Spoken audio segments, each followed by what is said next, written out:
تحفظ ختم نبوت، ناموس رسالت، رد قادیانیت، حالات حاضرہ اور دیگر اہم ملکی و بین الاقوامی موضوعات پر مبنی مستند اور معلوماتی پروگرامز دیکھنے کے لیے KTV آفیشیل کے YouTube چینل کو سبسکرائب کیجیے۔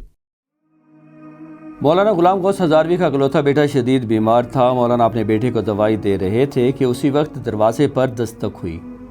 مولانا جب باہر نکلے تو دیکھا کہ ایک شخص کھڑا تھا۔ اس نے آپ سے درخواست کی کہ بالاکوٹ کے مقام پر ایک بدنام زمانہ اور خطرناک قادیانی مبلغ اللہ دتہ گھس آیا ہے اور وہ لوگوں کو اپنے جال میں پھنسانے کی کوشش کر رہا ہے۔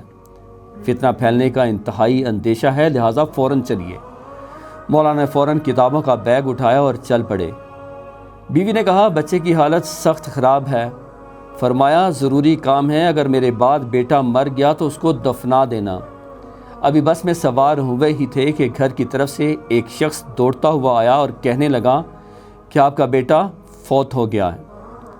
لیکن اس عاشق رسول صلی اللہ علیہ وآلہ وسلم نے جواب دیا کہ میرے بیٹے کو کفن پہنا کر دفن کر دینا، میں سرکار کی ناموس کی چوکیداری کرنے کے لیے جا رہا ہوں۔